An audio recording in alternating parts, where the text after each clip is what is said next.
Hi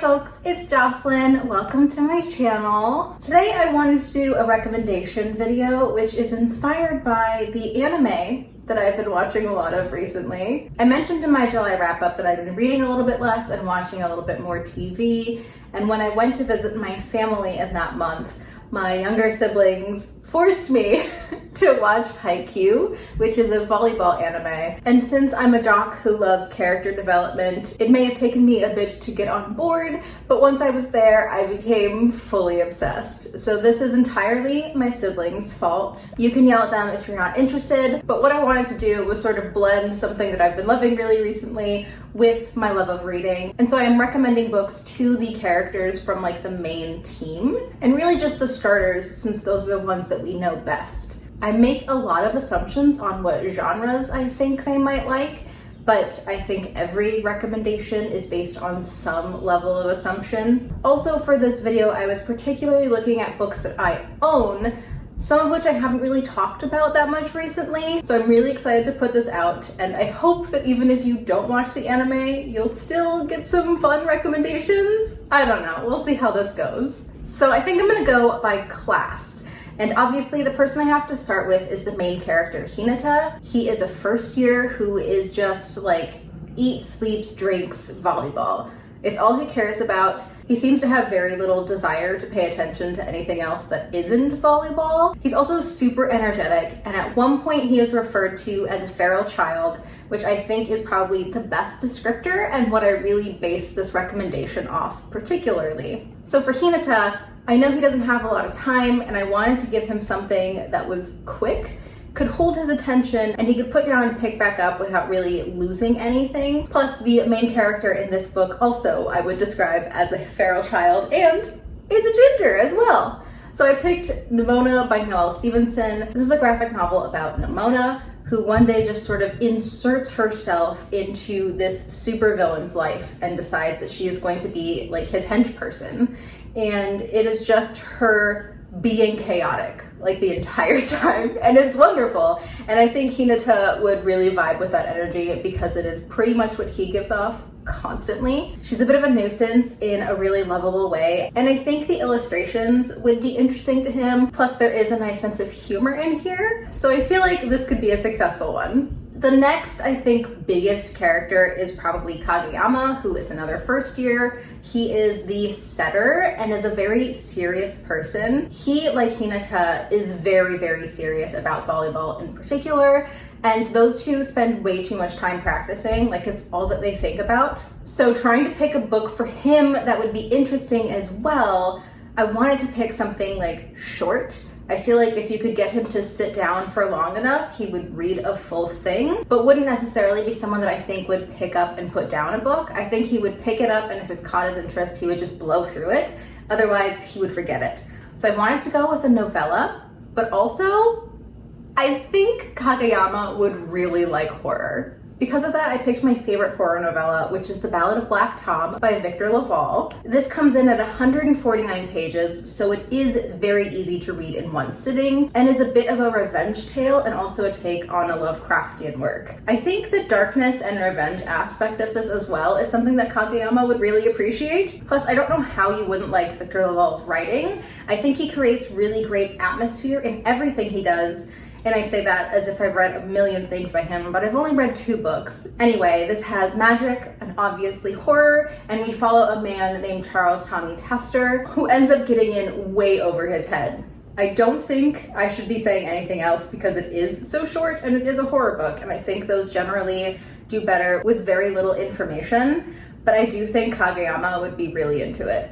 The final third year who's part of the starting lineup is Tsukishima. Tsukishima definitely comes off at first as being a little bit haughty and tries not to show that he cares about anything. He is a super calculating character though, and through the course of the series as it stands right now, his growth really is about watching others and about timing, and so that you know his gears are always turning. He also has a bit of a dark sense of humor, and I think I think he'd be a sci-fi person. For that, I had no choice but to choose Ninefox Gambit by Yoon, which is the start of a sci-fi trilogy that I think Tsukishima could really get into. This is a space opera that is very much math-centered and takes a lot of brain power to follow, but also Yoon Lee's sense of humor is so clever and so fun. It's just funny. And I think Tsukishima would really like this because it's such a good blend of something being erudite, but also not in an inaccessible way. In here, we follow a captain named Kel Sheris, who sort of has like a second consciousness integrated into her brain, who's one of the most notorious people in this sort of militaristic history because he ended up murdering so many people.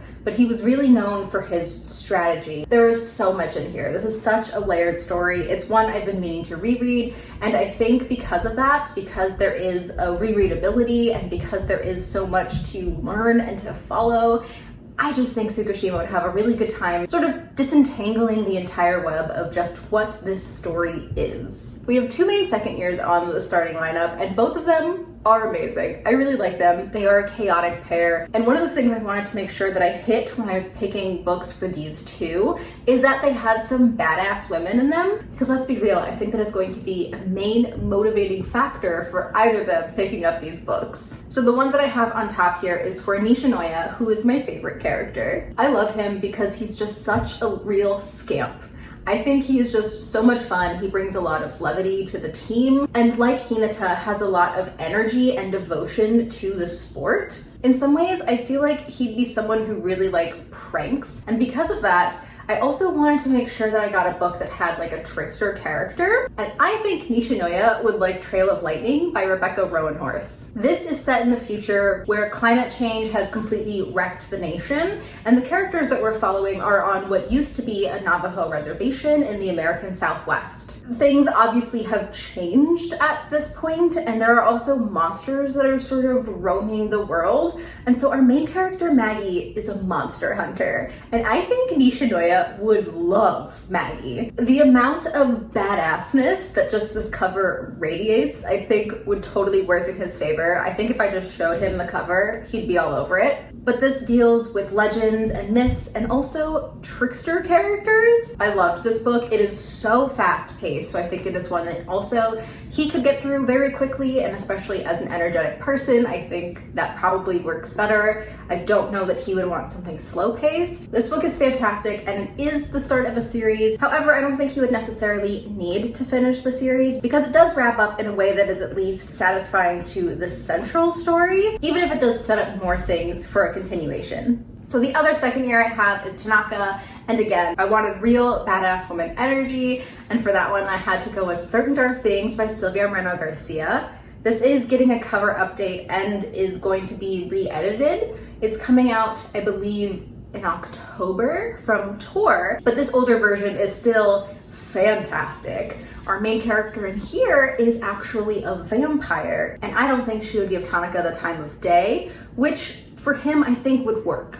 I think he'd be okay with that. It's set in Mexico City, which is meant to be a haven where no vampires enter. However, a couple do, and things go left so fast. Domingo is a human who just sort of starts to fall into the supernatural world, and I think this would also be a good character for Tanaka to sort of insert himself into. I think that would be a character that he could really attach himself to in a lot of ways. Plus, the bittersweet ending, which is such a Silvia Moreno-Garcia signature move, I think would make Tanaka very emotional actually, and I would be very interested to hear what he thought. Finally, we have the third years, and I love all of them actually, but unequivocally, the softest character on the team is Asahi. He's also one of the biggest ones. He's the only one who has facial hair, and so he's someone who comes across as like scarier than he actually is. A lot of times people find him very intimidating, even though he is a giant teddy bear of a person. And when I thought of Asahi and his softness, I thought historical fiction with a little bit of romance. And so for that, I decided to go with Sorcerer to the Crown by Zen Cho.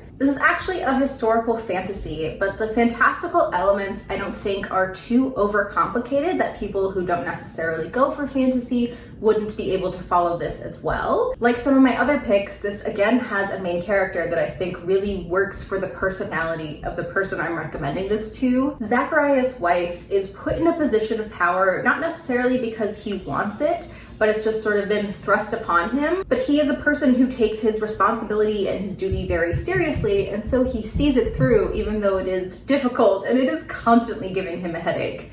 I think Asahi would really respond to that.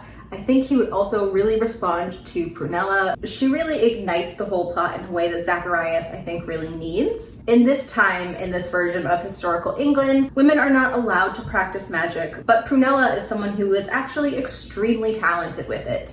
Both of them are also people of color and face a lot of racism within, but find each other working together. There's begrudging respect, and then very, very, very slow burn romance, which I just absolutely loved. And I think for my soft boy, I needed a soft book. The final starter is the Captain Daichi, who I adore. I think he is an amazing captain, and one of the things that he does best, and I think that really marks him as such a good leader, is that he is able to take so many different personalities and work with each of them. He knows how to talk to each person on his team to motivate them. He knows what their weaknesses and what their strengths are, and he's always trying to cover any sort of spots that might be left open because of those weaknesses. So I thought that something Daichi might really respond to is something with a big cast of characters who all have different motivations and different points of view. And I promise you, I tried to think of a different book, but really, the answer was easy. Jade City by Fonda Lee. It is action-packed, which I'm sure he would love. The action scenes and the way that Fonda Lee writes them are just incredibly well done. Plus, every point of view that we follow here is fascinating. We even have an antagonist who pops in every 4 or so chapters, which made me want to throw my book against the wall in the best way. I think Daichi would really enjoy following this plot, just from the way that he performs on the court and as the captain. I think a book where you have to sort of juggle a bunch of different elements is something that is going to really work for him and something that he sort of does naturally, as does Fonda Lee. This book also is just incredible and one of my favorites, and so I'm glad that I was able to get at least one true favorite book onto this recommendation list, but this was the clear and natural choice. Technically, that's it for the starting team members, but my favorite alternate is also another third year, and because he's an alternate, I decided instead of going for a book that I have read, I would just go with a book on my TBR and sort of switch the rules a little bit. So the final person we're talking about is Suga. He's pretty much on the bench most of the show, but his presence I think is always felt. He's a very dependable sort of person. He's really great at cheering up his other teammates, and he's not someone who tries to get in the way of other people, even if it would make him look better. From the first moment we met him, I just felt like there is something about Suga that really gives off the vibe that he is destined for education. I think Suga is going to be some sort of teacher in some capacity. And then a couple seasons into it, we also find out that one of the ways he keeps himself calm is studying and doing homework. So yes, obviously Suga is an educator. He's also very observant to other people's well-being and their emotional state. And I think, even though I haven't read this book, Suga would get a lot out of Teaching to Transgress, Education as the Practice of Freedom by Bell Hooks. Honestly, I think Bell Hooks is just a really easy person to recommend because she has such a great mind. But this book in particular is one I've been meaning to read for years, and I just haven't sat down and done it yet. But it's all about reframing teaching and the way we think of teaching with students. It's about the way that teachers interact with multicultural rooms, how we deal with racism and sexism in the classroom. I just think Bell Hooks in general has a lot to offer to people. And since Suga in my head is going on to be a teacher, if this isn't already going to be required in any of his classes, I would suggest him doing some light nonfiction reading on his own, and I think he would get a lot out of this. And there we are. 8 books for 8 of the most prominent characters in Haikyu, the volleyball anime that I've been watching a lot of. Let me know down below if you thought this was interesting, especially if you're someone that hasn't seen the show and doesn't really know the characters I'm talking about. Was this still something that you enjoyed watching? If you have watched the show, I would also love to hear any recommendations you would have for these characters or others that show up throughout. I wanted to keep it pretty simple, so I decided to go with the characters that I know best, but I would love to hear any other book titles you had in mind. If you didn't have the energy or if there wasn't anything specific you wanted to say but you want to show your support, you can also just leave me a volleyball emoji in the comments. I would love that as well. But otherwise, that is going to be it for me today. So thank you all so much for watching, and I'll be back with another video shortly. Bye!